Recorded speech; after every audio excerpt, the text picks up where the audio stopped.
Bismillahirrahmanirrahim. Ar-Rahman. Alhamdulillah. Alhamdulillahi wahdah, sadaqa wa'dah, wa nasara abdah, wa azza jundah, wa hazama al-ahzaba wahdah. Wassalatu wassalamu ala rasulillah Nabiyyina Muhammad wa ala alihi wa sahbihi wa mawalah, wa la hawla wa la quwata illa billah. Amma ba'du, faqala Allah ta'ala fil Qur'anil Karim, Ya ayyuhalladzina amanu ittaqullaha haqqa tuqatih wa la tamutunna illa wa antum muslimun. Wa qala aidan, wa qalu ittakhadha ar-rahmanu walada laqad ji'tum syai'an idda takadu as-samawati yatafattarna minhu wa tanshaqqu al-ardu wa takhiru al-jibalu hadda an da'u lir-rahmani walada wa ma yanbaghi lir-rahmani an yattakhidha walada. Jamaah salat Jumat yang dimuliakan oleh Allah Subhanahu wa taala. Baru saja khatib menyampaikan firman Allah Subhanahu wa taala yang termaktub dalam surat Maryam, surat yang ke-19 dari 114 surat yang Allah turunkan untuk hambanya. Ayat yang khatib sampaikan ada pada ayat yang ke-88 sampai ayat yang ke-92. Dalam ayat ini Allah Subhanahu wa taala menginformasikan kepada kita sekaligus menegaskan apa kata Allah Subhanahu wa taala, wa qalu ittakhadha ar-rahmanu walada. Dan tidak mungkin bagi Allah yang Maha Pengasih mempunyai anak. Jamaah yang dimuliakan oleh Allah Subhanahu wa taala. Pada ayat ini Allah katakan, dan mereka berkata Allah yang Maha Pengasih mempunyai anak. Pada ayat yang ke-88, wa qalu ittakhadha ar-rahmanu walada. Dan mereka berkata Allah yang Maha Pengasih mempunyai anak. Ayat ini Allah turunkan 14 abad yang lampau. 1400 tahun yang lalu Allah menginformasikan kepada Rasulullah sallallahu alaihi wasallam, menginformasikan kepada para generasi sahabat yang hidup di zaman Rasulullah sallallahu alaihi wasallam bahwa ada manusia, ada sekelompok manusia yang mengatakan bahwa Allah yang Maha Pengasih mempunyai anak. Jadi kalau di zaman saat ini ada orang yang meyakini Allah punya anak, kemudian merayakan, kemudian saling memberikan selamat, jangan heran. Sebab dulu juga sudah ada. Tinggal masalahnya adalah bagaimana kita mensikapi orang yang berkeyakinan Allah itu punya anak. Kalau sudah berbicara masalah keyakinan, maka contohlah Rasulullah sallallahu alaihi wasallam. Contohlah generasi sahabat. Karena di zaman Rasulullah sallallahu alaihi wasallam ada di antara manusia yang meyakini Allah itu punya anak. Di zaman generasi sahabat juga demikian. Tapi bagaimana sikap Rasul kepada mereka? Apakah Rasul ikut-ikutan dengan mereka? Ikut beribadah dengan mereka? Merayakan perayaan mereka? Disinilah seorang muslim harus cerdas. Disinilah seorang muslim harus mempelajari sirah nabawiyah. Jamaah yang dimuliakan oleh Allah Subhanahu wa taala. Pada ayat yang berikutnya dikatakan, laqad jitum syai'an idda. Sungguh kamu telah membawa sesuatu yang sangat mungkar. Kenapa dikategorikan mungkar? Karena kalimat semacam itu tidak pantas disandarkan kepada Allah Subhanahu wa taala, tidak pantas dikaitkan kepada Allah Subhanahu wa taala. Karena Allah tidak mempunyai anak, Allah tidak mempunyai keturunan, Allah tidak mempunyai orang tua. Apa kita lupa dengan surat yang sering kita baca, bahkan dijadikan wirid oleh sebanyak kaum muslimin, yaitu surat Al-Ikhlas. Allah katakan, Qul huwallahu ahad, Allahus samad, lam yalid wa lam yulad, wa lam yakul lahu kufuwan ahad. Saya berkeyakinan ayat ini paling sering dibaca oleh kaum muslimin. Bahkan ayat ini yang paling banyak dihafal oleh umat Islam setelah suratul Fatihah. Tapi sayang, beribu kali sayang, ketika memasuki bulan Desember, makin ke ujung bulannya, makin luntur pemahaman umat dan komitmen terhadap ayat ini. Apa yang Allah katakan? Qul huwallahu ahad. Kita disuruh mengatakan, katakan Allah itu ahad. Allah itu esa. Allah tidak berbilang. Bukan sekadar itu, Allahus samad. Allah tempat kita bergantung, menyandarkan diri.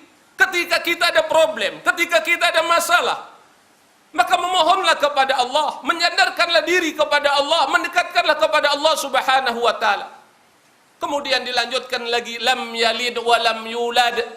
Allah itu tidak beranak dan tidak diperanakkan. Apa kurang jelas nih ayat? Kalau kurang jelas saya ulangi lagi, lam yalid wa lam yulad. Allah itu tidak beranak dan tidak diperanakkan. Kalau ini sudah kita paham, lantas kenapa kita ikut-ikutan dengan tata cara kebiasaan orang-orang di luar Islam? Kita mengaku beriman kepada Allah, kita mengaku beriman kepada Rasulullah, kita mengaku beriman kepada kitabullah. Kenapa kita tidak komitmen dengan ayat ini? Lam yalid wa lam yulad, tidak beranak dan tidak diperanakkan. Jamaah yang dimuliakan oleh Allah Subhanahu wa taala, wa lam yakul lahu kufuwan ahad. Allah tidak sama dengan yang lainnya. Kembali lagi kepada surat Maryam yang khatib sampaikan. Laqad ji'tum syai'an idda. Sungguh kamu telah membawa sesuatu yang sangat mungkar. Kalimat itu tidak disukai oleh Allah Subhanahu wa taala. Bahkan juga tidak disukai oleh makhluk Allah Subhanahu wa taala. Apakah itu yang namanya langit? Apakah itu yang namanya bumi? Apakah itu yang namanya laut? Apakah itu yang namanya gunung? Tidak redha mereka ketika Tuhan mereka dikatakan punya anak. Makanya Anda jangan heran kalau bumi, lautan, langit, gunung melakukan protes dengan caranya sendiri untuk mengingatkan orang yang berada di punggungnya, untuk mengingatkan manusia yang menginjak-injak tubuhnya, agar manusia kembali kepada jalan yang benar. Kita lihat, hampir saja langit pecah dan bumi terbelah dan gunung-gunung runtuh karena ucapan itu. Ucapan yang mengatakan Allah berbilang, Allah lebih dari satu. Apakah Allah punya anak? Apakah Allah punya orang tua? Atau ada orang yang mengklaim diri sebagai Tuhan? Kalimat semacam itu ada kalimat mungkar. Allah tidak suka dengan kalimat semacam itu. Dulu, sebelum kita dilahirkan dan sebelum Rasulullah SAW dilahirkan, ada seorang penguasa yang zalim. Diingatkan dengan kitab suci tidak mau, diingatkan oleh lisan nabinya tidak mau. Dengan sombong, dengan angkuh dia mengatakan, ana rabbukumul a'la, saya adalah Tuhan yang paling tinggi. Siapa pemimpin model semacam ini? Namanya adalah Fir'aun. Dia mengatakan saya adalah Tuhan yang paling tinggi. Dia punya mulut nggak dijaga, dia punya lisan tidak diatur kalimatnya. Mengklaim diri sebagai Tuhan, padahal dia seorang makhluk, membutuhkan bantuan manusia, membutuhkan bantuan dari berbagai macam pihak. Tapi dengan sombongnya, dengan angkuhnya, dengan congkaknya, dia mengatakan ana rabbukumul a'la, saya adalah Tuhan yang paling tinggi.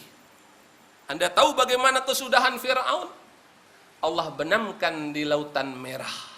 Dalam satu riwayat literatur yang khatib baca, sampai mulut dari Fir'aun itu disumpel oleh malaikat. Disumpel dengan lumpur lautan merah. Disumpel nih mulutnya, saudara. Kenapa? Mulutnya kurang ajar, mulutnya nggak tahu diri. Bukannya Tuhan mengaku Tuhan. Allah hinakan Fir'aun sebagai pelajaran untuk siapapun yang mendiami muka bumi ini. Jangan sombong, jangan angkuh, jangan mempersekutukan Allah Subhanahu wa taala. Dan ingat, mempersekutukan Allah adalah kezaliman yang besar. Inna syirka la zulmun azim. Kalau Tuhan saja sudah dia persekutukan, kalau Tuhan saja dia sudah buat tandingan, kalau Tuhan saja dia sudah tidak hormati, bagaimana dengan yang lainnya? Kalaupun dia memperhatikan masyarakat, memperhatikan rakyat, ketahuilah itu hanya sekedar pencitraan untuk mencapai jenjang karirnya berikutnya. Dan umat Islam harus sadar dengan hal ini. Masyarul muslimin rahimakumullah. Kenapa sampai hampir-hampir langit pecah, bumi terbelah dan gunung runtuh? Karena ucapan itu. Karena mereka menganggap Allah yang Maha Pengasih mempunyai anak. Anda'u lirrahmani walada. Allah yang Maha Suci, Allah yang Maha Agung, Allah yang Maha Sempurna. Dia katakan Allah mempunyai anak. Apa ada orang sekarang yang ngomong kayak begitu? Apa ada orang yang merayakan Allah punya anak, kelahiran anak Tuhan? Saya yakin jawabannya ada. Orang beriman nggak boleh ikut-ikutan. Kalau kata orang Padang bilang, orang Minang mengatakan, umat Islam jangan mantia. Umat Islam jangan keganjenan, kata orang Betawi bilang. Umat Islam jangan norak. Bukan urusan agamanya dia bersibuk ria dengan urusan agama orang lain. Urusan agamanya saja belum sempurna dia laksanakan. Kenapa kita bersibuk ria dengan urusan agama lain? Bukankah pakemnya sudah dijelaskan dalam Al-Quran? Lakum dinukum waliyadin. Agama kamu untuk kamu, agama saya untuk saya. Dan Rasul sudah memberikan pembelajaran semacam itu. Sayyidina Umar radhiyallahu anhu juga sudah memberikan pembelajaran semacam itu. Bahkan kalau dikatakan tentang toleransi, Islam telah mengajarkan toleransi yang sesungguhnya, saudara. Saya ingin menyampaikan satu kisah sejarah ketika Sayyidina Umar radhiyallahu anhu memasuki kota Baitul Maqdis. Pintu gerbang kota Baitul Maqdis diserahkan oleh Uskup Saverius kepada Sayyidina Umar sebagai Amirul Mukminin, pemimpin kaum muslimin sedunia. Umar datang. Kunci diterima. Umar radhiyallahu anhu melakukan inspeksi, melihat Baitul Maqdis, melihat batu tempat dipijak oleh Rasulullah SAW dalam prosesi Isra wal Mi'raj. Kemudian Umar radhiyallahu anhu juga melihat umat, melihat rakyat. Bahkan orang-orang Nasrani pun juga dia kunjungi. Bahkan Sayyidina Umar radhiyallahu anhu juga masuk ke dalam gereja. Bukan untuk sholat, bukan untuk beribadah. Tapi dia melihat.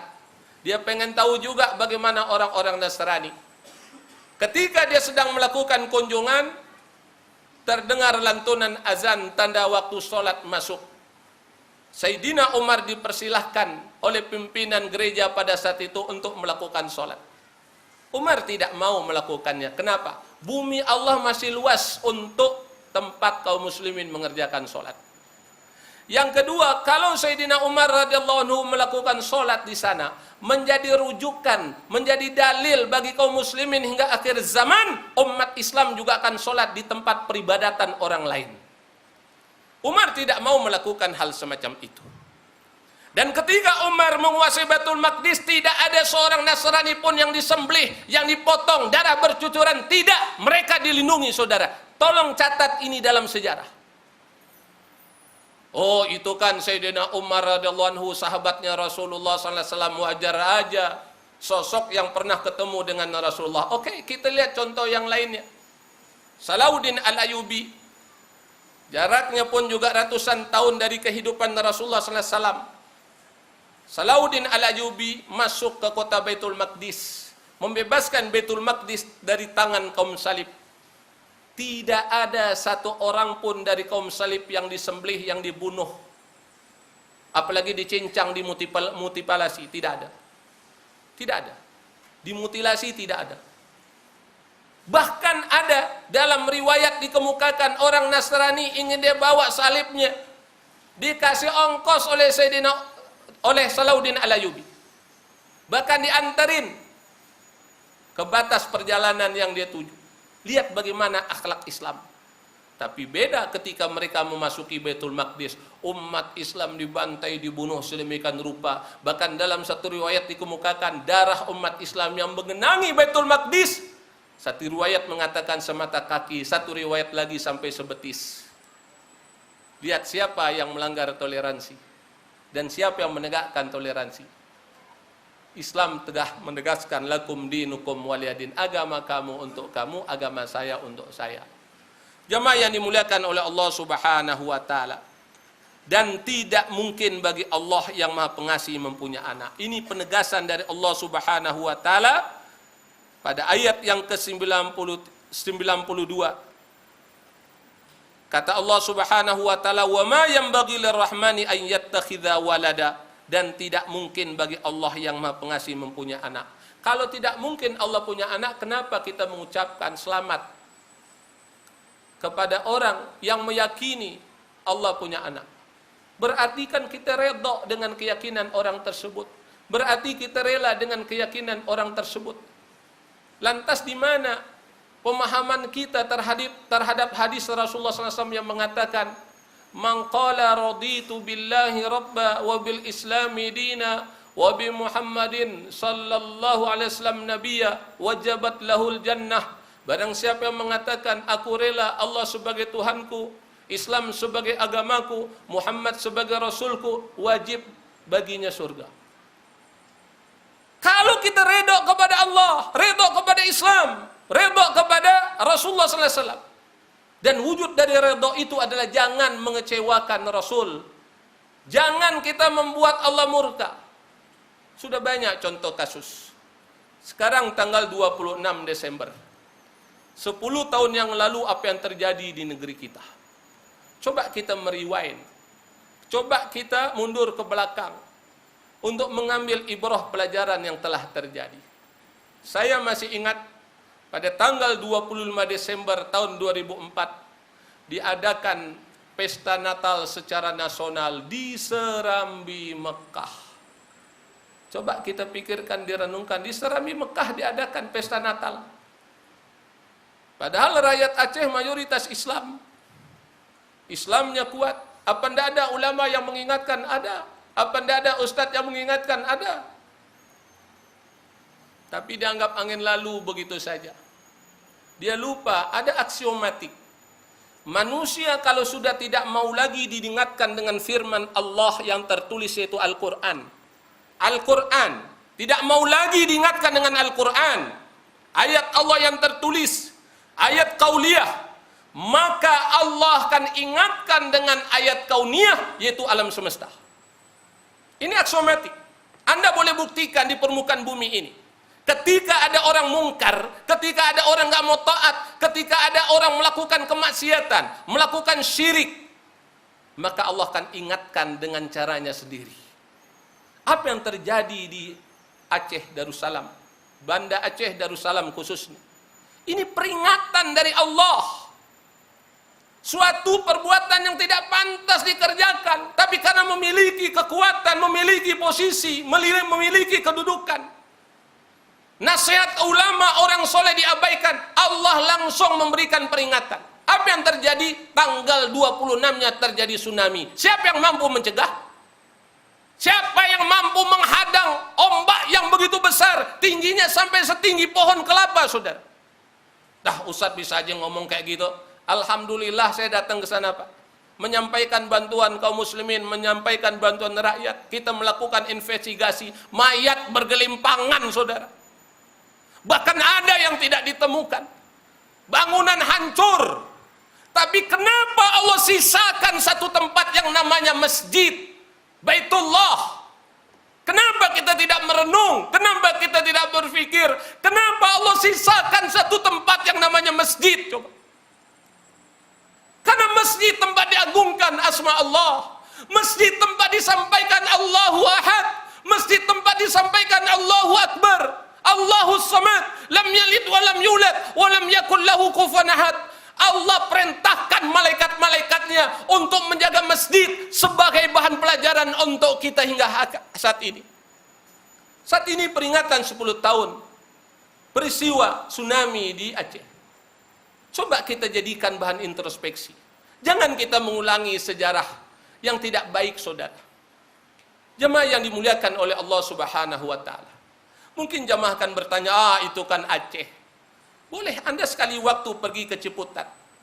Itu ada namanya situ Gintung. Satu ketika jebol tuh bendungan, saudara.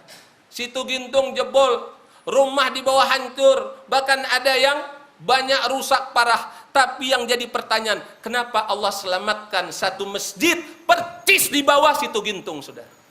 Masjid lagi yang Allah selamatkan. Wah, itu kan kasusnya sudah lama, Ustaz. Oke, kita ambil contoh di Banjarnegara. Beritanya sedang hangat di media. Satu kampung habis ludes, kata orang Betawi bilang. Tapi kenapa Allah sisakan satu rumah? Berbelok itu longsornya, kemudian menyatu lagi di bawahnya. Dilakukanlah investigasi. Tidak taunya memang di rumah itu sering dibacakan Al-Quranul Karim. Di rumah itu dibacakan Al-Quranul Karim. Rasulullah SAW pernah bersabda, "Nawiru manazilakum bisolati wa qiraatil Quran." Terangilah rumah kamu dengan solat dan bacaan Al-Quran. Di rumah itu sering dilaksanakan solat tahajud di samping solat yang wajibnya. Allah pelihara, Allah amankan rumah tersebut untuk jadi pelajaran bagi manusia yang lainnya, termasuk kita.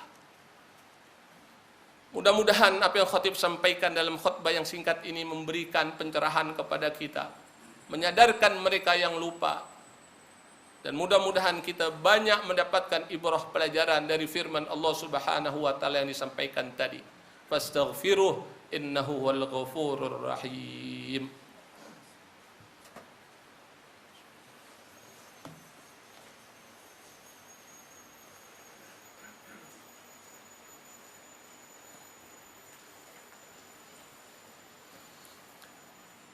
Alhamdulillah allafa baina qulubina fa asbahna bi ni'mati ikhwana. Asyhadu an la ilaha illallah wa asyhadu anna Muhammadan abduhu wa rasuluhu la nabiyya ba'dah. Allahumma salli wa sallim ala nabiyyina Muhammad wa ala alihi wa sahbihi wa ansarihi wa junudihi wa man jahada fi sabilillah ila yaumil qiyamah. Amma ba'du, faqala Allah ta'ala fil Qur'anil Karim, ya ayyuhalladzina amanu ittaqullaha haqqa tuqatih wa la tamutunna illa wa antum muslimun. Wa qala aidan, qul huwallahu ahad Allahus samad lam yalid wa lam yulad wa lam yakul lahu kufuwan ahad. Jamaah salat Jumat yang dimuliakan oleh Allah Subhanahu wa taala. Dalam khutbah yang pertama tadi, khatib telah menyampaikan firman Allah Subhanahu wa taala di dalam surat Maryam yang mengingatkan kita jangan sampai kita terjerumus mengucapkan kalimat, melontarkan kata yang menyinggung Allah Subhanahu wa taala, yang membuat Allah murka. Rasulullah SAW pernah menjelaskan dalam satu hadis, silakan lihat dalam hadis Arba'in yang disusun oleh Imam Nawawi. Man kana yu'minu billah wal yawmil akhir falyakul khairan aw liyasmut. Dalam hadis itu dikatakan, barang siapa beriman kepada Allah dan hari kemudian, falyakul khairan aw liyasmut, berkatalah yang baik atau diam. Baik di sini menurut standarisasi dari Allah dan Rasulnya. Berkata yang baik. Kalau nggak mampu mengucapkan kalimat yang baik, lebih baik diam. Lebih baik berzikir, menyebut subhanallah, menyebut alhamdulillah, Allahu akbar, atau subhanallah wa bihamdih, subhanallah wa bihamdih. Kita baca 100 kali, insya Allah dosa kita akan diampuni oleh Allah walaupun sebanyak buih di lautan. Atau kita membaca tahlil la ilaha illallah, daripada kita mengucapkan kalimat yang membuat Allah murka, Allah tidak suka. Yang kedua, dengan adanya bencana yang tanpa berhenti, tanpa bertepi, tanpa berujung, tanpa berkesudahan, yang satu belum selesai, datang lagi yang baru. Oleh karena itu, jadikanlah ini sebagai ibrah pelajaran, sebagai teguran, peringatan dari Allah, dari ayat kauniyah, dari alam semesta, untuk menyadarkan kita yang lalai, yang lupa. Yang ketiga, ketika kita mengetahui jatuhnya korban, jangan kita tambah penderitaan mereka dengan hujatan kita, dengan tudingan kita, tapi doakan mereka. Doakan mereka, karena doa seorang muslim mustajab di sisi Allah. Setiap kalimat yang keluar dari lisan seorang muslim, dari seorang mukmin, akan diaminkan oleh malaikat. Sekarang 10 tahun peristiwa tsunami sudah berlangsung. Masih banyak mayat yang belum ditemukan. Karena ratusan ribu mayat bergelimpangan. Dan tidak semua yang mampu mengurus jenazah yang hilang tersebut. Kita doakan, mudah-mudahan mereka yang mendapatkan bencana musibah, Allah ampuni segala dosa dan kesalahannya. Allah terima segala amal ibadahnya. Dan kita mohon mudah-mudahan mereka yang mati hanyut, yang mati tertimpa, yang mati kena tanah longsor, mudah-mudahan mendapat pahala syahid di sisi Allah Subhanahu wa taala. Karena orang yang mati syahid bukan saja orang yang gugur di medan laga, di medan tempur. Seorang wanita yang hamil melahirkan anak kemudian meninggal, dia dikategorikan mati syahid. Orang yang mati hanyut itu pun juga dikategorikan mati syahid. Orang yang mati tertimpa runtuhan itu pun juga dikategorikan mati syahid. Jamaah yang dimuliakan oleh Allah Subhanahu wa taala, disinilah pentingnya kita harus bersikap bijaksana. Innallaha wa malaikatahu yusholluna 'alan nabi ya ayyuhalladzina amanu shallu 'alaihi wa sallimu taslima. Allahumma shalli 'ala Muhammad wa 'ala ali Muhammad kama shallaita 'ala Ibrahim wa 'ala Ibrahim wa barik 'ala Muhammad wa 'ala ali Muhammad kama barakta 'ala Ibrahim wa 'ala Ibrahim fil 'alamin innaka Hamidun Majid. Allahumma ighfir lana wa liwalidayna warhamhuma kama rabbana shighara. Allahumma ighfir lana wa liwalidayna warhamhuma kama rabbana shighara. Allahumma ighfir lana wa liwalidayna warhamhuma kama rabbana shighara. Allahumma ighfir lana wa li ikhwanina alladhina sabaquna bil iman wa la taj'al fi qulubina ghillan lil ladzina amanu rabbana innaka ra'ufur rahim. Allahumma ighfir lana wa liwalidina wa li ashabina wa li ahbabina wa liman ahsana ilaina وللمؤمنين والمؤمنات والمسلمين والمسلمات الأحياء منهم والأموات برحمتك يا أرحم الراحمين. اللهم اهدنا فيمن هديت وعافنا فيمن عافيت وتولنا فيمن توليت وبارك لنا فيما أعطيت وقنا برحمتك شر ما قضيت. اللهم أعز الإسلام والمسلمين. اللهم أعز الإسلام والمسلمين. اللهم أعز الإسلام والمسلمين. اللهم اكشف عنا وعن جميع المسلمين من البلاء والوباء والمحن والفتن ما لا يكشف غيرك. اللهم لك الكفرة والمشركين والمنافقين والظالمين علينا، خصوصا إخواننا في غزة فلسطين والقدس وسوريا ومصر وفي كل مكان وكل زمان. ربنا تقبل منا إنك أنت السميع العليم وتب علينا إنك أنت التواب الرحيم. اللهم لا تدع لنا ذنبا إلا غفرته ولا هما إلا فرجته ولا دينا إلا قضيته ولا مريضا إلا شفيته ولا حاجة من حوائج الدنيا والآخرة إلا قضيتها يا أرحم الراحمين. اللهم احفظ المسجد الأقصى من مؤامرات المحتلين الغاصبين وحرره يا ربنا من رجسهم ورد كيدهم إلى نحورهم وقنا شرورهم وارزقنا صلاة فيه قبل الممات. ربنا آتنا في الدنيا حسنة وفي الآخرة حسنة وقنا عذاب النار وادخلنا الجنة مع الأبرار يا عزيز يا غفر يا رب العالمين. ربنا هب لنا من أزواجنا وذريتنا قرة أعين واجعلنا للمتقين إماما. رب اجعل مقيم الصلاة ومن ذرية ربنا وتقبل دعاء. وصلى الله على نبينا محمد وعلى آله وصحبه أجمعين والحمد لله رب العالمين ولا ذكر الله أكبر. أقم الصلاة.